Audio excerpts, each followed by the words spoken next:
ساتھ کہتا ہوں، میں یقین کے ساتھ کہتا ہوں، شرح صدر کے ساتھ کہتا ہوں، اگر میرا سینہ چاک کیا جائے اور میرے دل کو باہر نکالا جائے اور اس دل کے 2 ٹکڑے کیے جائیں تو میں یقین کامل کے ساتھ کہتا ہوں اللہ نے مجھے اپنی اتنی محبت عطا کی ہے، اپنے محبوب کی اتنی محبت عطا کی ہے کہ میرا سینہ چاک کر کے دل باہر نکال کے 2 ٹکڑوں میں تقسیم کیا جائے تو تمہیں رضا کے دل کے ایک ٹکڑے پر اللہ اور دوسرے پر محمد لکھا ہوا ہے۔ اسلام ہستی کا نام نہیں ہے، انسائکلوپیڈیا ہے، فقہ کا، تفسیر کا، حدیث کا، سینکڑوں ہزاروں کتابیں لکھ رہا ہے۔ آپ کا بتاؤ کیا مان نہیں ہے 30 جلدوں کا رفتاری کا ایسا عظیم کام ہے اعلیٰ حضرت عظیم برکت۔ ہم نے تو صرف لوگوں کو ایک پہلو بتایا کہ حضور کی ناموس پر آپ نے بڑا کام کیا، حضور کی ناموس پر تو کیا ہی کیا ہے۔ اگر اعلیٰ حضرت کا خدا کی قسم عقیدہ توحید بھی پڑھ لو نا تو یہ بڑے بڑے جو توحیدی بنے پھرتے ہیں، جو لوگوں پر شرک کے فتوے لگاتے پھرتے اور عقیدہ توحید کے ٹھیکیدار بنے پھرتے، خدا کی قسم آپ اعلیٰ حضرت کا عقیدہ توحید پڑھو، توحید پر آپ نے کام کیا اس کو پڑھو۔ یہ بڑے بڑے توحیدی آپ کو بالکل ایسے چھوٹے سے ذرے کے برابر آپ کو نظر آئیں گے۔ اس وقت میں جب یہ کہا جا رہا تھا کہ کیا اللہ جھوٹ بول سکتا ہے، معاذ اللہ سے اور اس پر اشکال پیدا کیا گیا کہ اگر کہو کہ بول سکتا ہے تو یہ عیب ہے، یہ اللہ کی ذات میں آ جائے گا، اگر کہو کہ نہیں بول سکتا تو پھر ان اللہ علی کل شیء قدیر کا معنی کیا ہوگا کہ اللہ ہر چیز پر قادر ہے۔ اعلیٰ حضرت عظیم البرکت رحمۃ اللہ علیہ نے جب یہ اشکال پیدا کیا گیا، صرف ایک جملے کا اشکال تھا، لوگ جواب دینے سے قاصر تھے، بڑا زور لگایا اور جناب اس پورے عالم نزدیکت پر خدا کی قسم امام احمد رضا رحمۃ اللہ علیہ اللہ کا غضب بن کر برسے، آپ نے اس ایک جملے کے جواب میں پوری ایک کتاب لکھی اور اس میں ثابت کیا قرآن و حدیث کی روشنی میں کہ جھوٹ ایک عیب ہے اور عیب کا اللہ کی ذات سے صادر ہونا محال ہے۔ اس پر پوری آپ نے کتاب لکھی۔ اس حضرت نے ہندوستان پر جو آج عقیدہ توحید کے ٹھیکیدار بنے بیٹھے، یہ ان کا عقیدہ ہے کہ ہاں اللہ جھوٹ بول سکتا ہے، وہ الگ بات ہے کہ بولتا نہیں۔ اس پر اعلیٰ کی کتاب ہے۔ پھر ایک بات سی لفظ اللہ یہ مرکب ہے یا غیر مرکب ہے، تو لوگوں نے اس کی بڑی ترکیبات بیان کی۔ کسی نے کہا لفظ اللہ جو ہے یہ پہلے الالہ تھا، الالہ ان کو ملایا پڑا ہے، کسی نے کوئی ترکیب، کسی نے کوئی ترکیب۔ اعلیٰ حضرت تک جب یہ مسئلہ پوچھا، آپ نے کہا لوگوں تمہیں نہیں پتا کس کے نام کی بات کر رہے ہو، یہ وہ نام ہے، یہ اس ہستی کا نام ہے جو ہستی وحدہ لا شریک ہے۔ جس طرح اللہ کی ذات میں کوئی شریک نہیں ہے، جس طرح ہم انسان ہیں نا، ہم عناصر اربع سے بنے ہیں، آگ، پانی، ہوا، مٹی، 4 عناصر ملے تو پھر انسان بنا، انسان کا وجود بنا۔ اسی طرح جانور ہیں، پرندے ہیں، کائنات کی ہر شے مرکب ہے۔ اللہ غیر مرکب ہے، اللہ غیر مرکب ہے، وہ لم یلد ولم یولد کی شان کا مالک ہے۔ آپ نے کہا جس طرح اللہ کی ذات کسی شریک سے پاک ہے، بالکل اسی طرح اللہ کا نام بھی ہر قسم کی شدت سے پاک ہے۔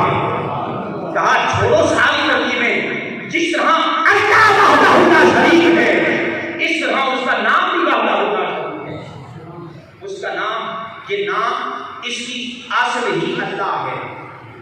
یہ پہلی مرتبہ مسئلہ سرزمین بر شریف پر اعلیٰ حضرت عظیم برکت رحمۃ اللہ علیہ نے اپنی غیرت ایمانی اور اپنے جناب علم قرآن و حدیث کی بنیاد پر یہ مسئلہ ہے۔ کون سا مسئلہ ایسا ہے، کوئی سائنس کا چیپٹر ہو، کوئی فقہ کا چیپٹر ہو، کوئی حدیث ہو، کوئی اصول حدیث، کون سا باب ایسا ہے جس پہ اعلیٰ حضرت نے قلم اٹھایا اور حق ادا نہ کیا ہو؟ پھر کیوں نہ کہیں عشق محبت، عشق محبت،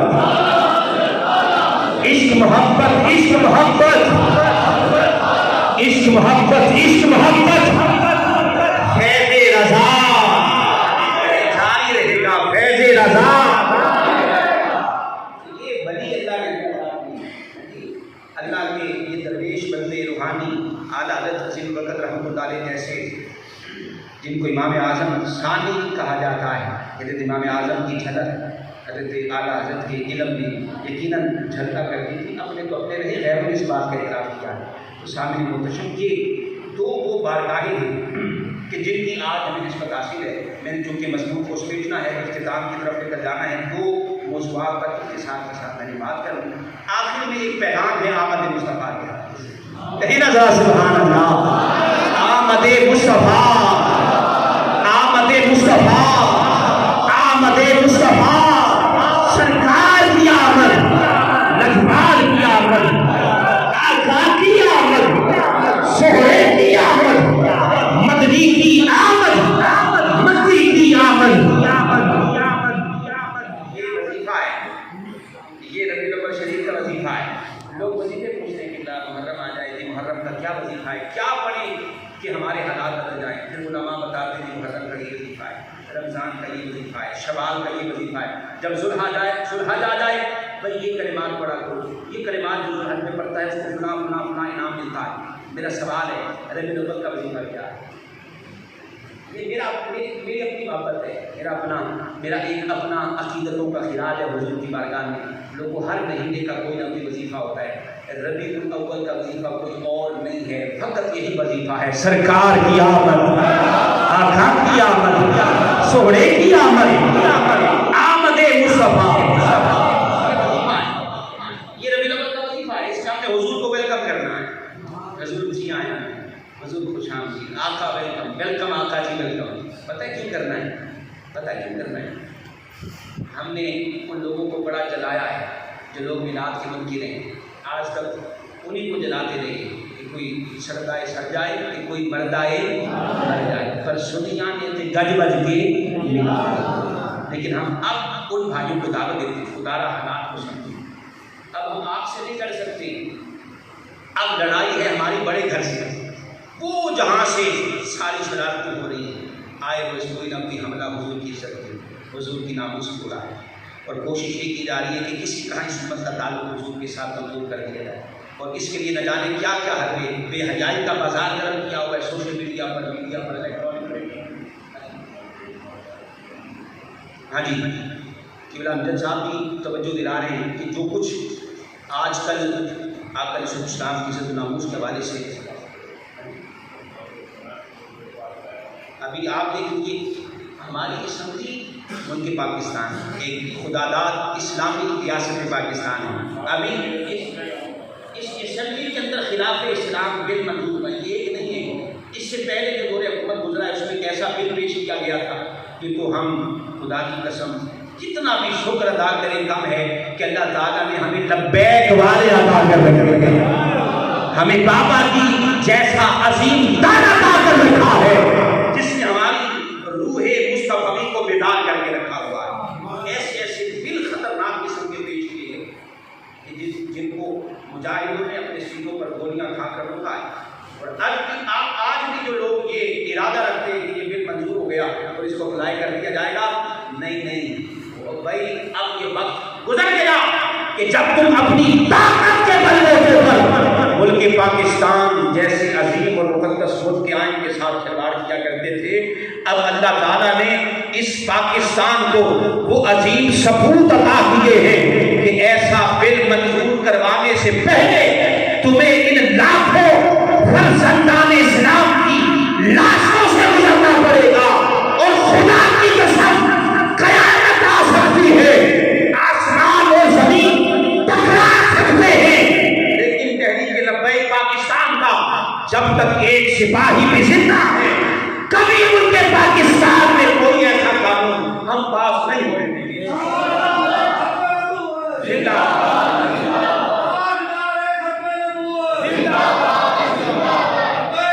لبیک لبیک یا رسول اللہ،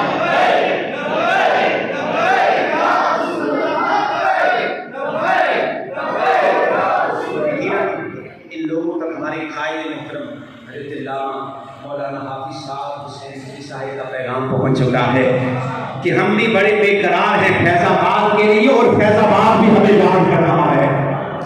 ہم نے ویسے تو ایک قانونی جدوجہد کا آغاز کیا ہے اور ہمیں امید ہے انشاءاللہ ہمیں مایوس نہیں کیا جائے گا، کیونکہ اس لیے کہ یہ بل ایک جماعت ایک مسلک کا مسئلہ نہیں ہے.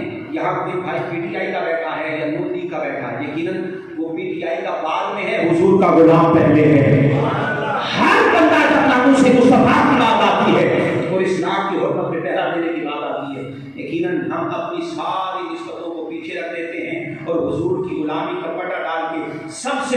صفحے اول میں آگے کھڑے ہو جاتے ہیں۔ یہ ایمان کی حرارت ہے جو اللہ نے الحمدللہ تعالیٰ ہمیں عطا فرمائی۔ تو شامل محتشم میں بات کلوز کرنا چاہتا ہوں، اختتام کی طرف لے کر جانا چاہتا ہوں۔ آج یہ کہتا ہوں اس وقت ہمیں سمجھنا چاہیے کہ ہمارے چیلنجز کیا ہیں۔ ابھی بھی اگر ہم آپس میں ہی لڑتے رہیں گے تو پھر اغیار کو کفار کو جواب کیا ہوگا؟ اصل سازش ہے وہاں پیچھے سے، جہاں آئے روز نہ جانے کتنی کتنی سازشوں کے جال میں جاتے ہیں۔ وہ لوگ جو یہ کہتے ہیں کہ حضور چلے گئے، حضور چلے گئے، اب قصہ ختم، کہانی ختم، مٹی کے ساتھ مٹی ہو گئی، معاذ اللہ سفر جن کو میلاد کے مہینے میں حضور کی وفات کے تذکرے یاد آ جاتے ہیں، وہ خدا کے بندو ہوش کرو، یہ جو تم کام کر رہے ہو نا، یہ تمہیں تو نہ دنیا میں کوئی فائدہ دے گا نہ آخرت میں، برباد ہی لیکن تمہارے اس مشن سے کفار کو کتنی سپورٹ مل رہی ہے تمہیں اندازہ ہی نہیں۔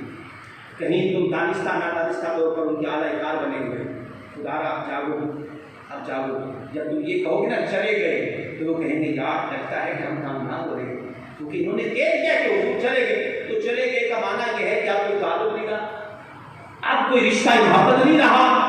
ہاں ڈر لگتا ہے ان لوگوں سے کہ جو 1400 سال کے بعد بھی یہی کہہ رہے ہیں آقا آ گئے، آقا آ گئے، آقا آ گئے۔ 1400 سال کے بعد بھی جو یہ نعرے لگائے گا سرکار کی آمد مرحبا، عالم کفر کھاپے گا۔ یار ہم نے اتنی کوششیں کر دی، ہم نے اربوں ڈالر اس مہم کے اندر چھوڑ دیے، ہم نے میڈیا خریدا، صحافی خریدے، اخبار خریدے، NGOs ملک پاکستان کے اندر ہم نے نہ جانے کیسی کیسی NGOs پر اپنا کروڑوں روپیہ صرف کر دیا، لیکن کیا فائدہ ہوا؟ آج 14 صدیوں کے بعد بھی پاکستانی اور حضور کی امت یہی کہہ رہے ہیں سرکار کی آمد، سرکار کی آمد۔ اور بھائی جو 14 صدیوں کے بعد بھی یہ کہہ رہا ہو کہ آقا آ رہے ہیں، آقا آ رہے ہیں، ان کے دل سے بھلا ہم آقا کو کیسے نکال سکتے ہیں؟ ان کے دلوں سے بھلا آقا کو کیسے نکالا جا سکتا ہے؟ یہ بات ہے اصل۔ اور صحابہ محتشم جو ان دنوں میں جن کو حضور کی وفات یاد آ جاتی ہے ان کو ہوش کرنا چاہیے۔ الحمدللہ ہمارا عقیدہ بڑا سچا پختہ عقیدہ ہے جو 14 صدیوں سے سینہ بہ سینہ چلا رہا ہے۔ قرآن بھی اس کا شاہد ہے، حضور کا فرمان بھی اس کا شاہد ہے۔ اور وہ عقیدہ کیا ہے کہ آقا تو زندہ ہے واللہ، تو زندہ ہے واللہ۔ میری چشم عالم سے چھپ جانے والے یہ نجدی منافق یہ کرتا ہے، غلاظت کا بلکہ بلندہ ہے بندہ۔ آقا جو مردہ کہے تجھ کو وہ مردہ ہے بندہ، آقا نہیں، آقا تو زندہ ہے، مردہ وہ ہے جو آقا کو معاذ اللہ کی بات کہہ رہا ہے۔ آقا جو مردہ کہے آپ کو وہ مردہ ہے بندہ، آقا تو زندہ ہے بندہ، تو زندہ ہے بندہ۔ میری چشم عالم سے چھپ جاتے والے چمک تجھ سے پاتے ہیں سب پانے والے، میرا دل بھی چمکاتے چمکانے والے۔ بھائی بتائیں حضور زندہ ہے کہ نہیں ہے؟ نہیں ہے والی تو بات ہی نہیں ہے۔ اور حضور کی زندگی میں سب سے بڑی دلیل کیا ہے؟ قرآن و حدیث کی تو آیات اور احادیث کے انداز لگے ہوئے ہیں، میں صرف آپ کو ایک ذوقیہ انداز میں بس اتنی بات کر دیتا ہوں کہ حضور کے زندہ ہونے کی سب سے بڑی دلیل کیا ہے؟ حضور کے زندہ ہونے کی سب سے بڑی دلیل کیا ہے؟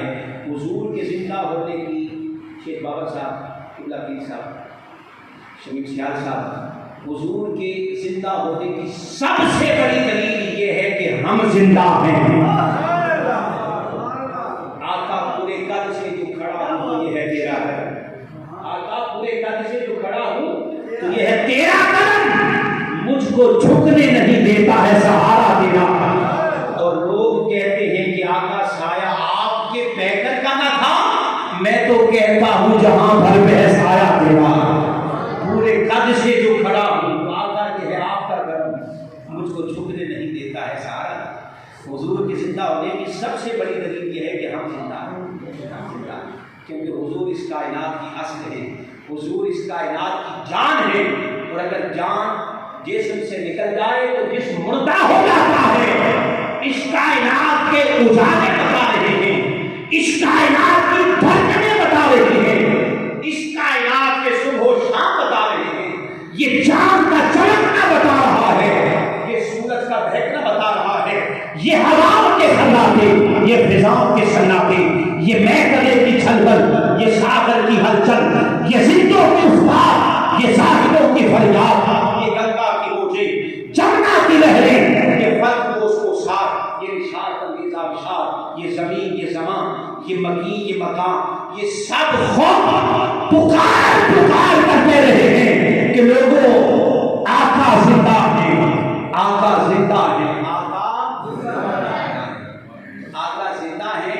تو پھر زندہ نبی کا زندہ میلاد کیوں نہ منایا جاتا ہے؟ یہ جو ہم زندہ ہے نا، آخری جملہ اس کا مکمل، یہ جو ہم زندہ ہے نا، یہ اس لیے نہیں زندہ، یہ جو ہم زندہ ہیں سانس لے رہے ہیں، اس لیے نہیں زندہ کہ ہم زندہ ہیں، اللہ اکبر۔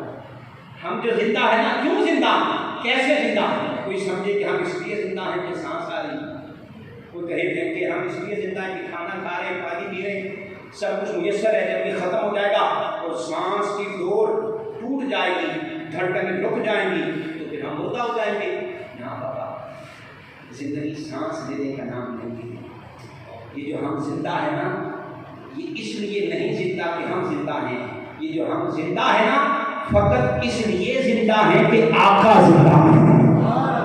کہیں ہاتھوں کو اٹھا کر سبحان اللہ۔ یہ جو ہم زندہ ہیں، یہ اس لیے زندہ ہے کہ آقا زندہ ہے۔ اگر آقا کے بارے میں یہ کہہ لیا جائے اور یہ مان لیا جائے بس آقا، معاذ اللہ جس طرح ایک عام شخص جو ہے وہ دنیا سے چلا جاتا، حضور کا رشتہ حجاب اگر اس ترازو میں تسلیم کر دیا جائے، یہ کائنات ایک لمحے کے اندر بجھ کر رہ جائے، یہ کائنات کی دمک بتا رہی ہے کہ ہمارا چلنا پھرنا اٹھنا بیٹھنا بتا رہا ہے کہ حضور زندہ ہے، حضور زندہ ہے، حضور زندہ ہے۔ اور زندہ نبی کا میلاد جب تک ہم زندہ ہیں ہم مناتے رہیں گے، جب تک یہ چاند سورج رہے گا آقا کا میلاد حضور کو بھرپور انداز میں ویلکم کرنا ہے، پوری دنیا کو پیغام دینا ہے کہ میرا رشتہ میرے آقا سے ظاہر ہے۔ ہمارا جینا مرنا آقا کے لیے ہے، کہ تم 1000 سازشیں کر دو، اور وہ لوگ جو آج ہمارے مخالف ہیں میلاد کے حوالے سے، ہم ان سے بھی گزارش کریں گے کہ خدا را میلاد کو تم اہل حدیث بن کرنا سوچو، دیوبندی بن کرنا سوچو، وہابی بریلوی بن کرنا سوچو، حضور کے میلاد کو سوچو تو حضور کا امتی بن کر سوچو، آقا کا امتی بن کر سوچو کہ بھئی ہمیں اس پر کیا تبصرہ دینا چاہیے، کیا بات کرنی چاہیے۔ انشاءاللہ جب تم فرقے کے لوٹے سے باہر آ کر جب حضور کے میلاد کو سوچنے بیٹھو گی نا، تو بے ساختہ تمہاری زبان سے بھی نکلے گا سرکار کی آمد، آقا کی آمد، سرکار کی آمد۔ اللہ پاک سے دعا ہے رب العزت اور تشریف ہماری اس حاضری کو اپنی بارگاہ میں شرف و قبولیت عطا فرمائے۔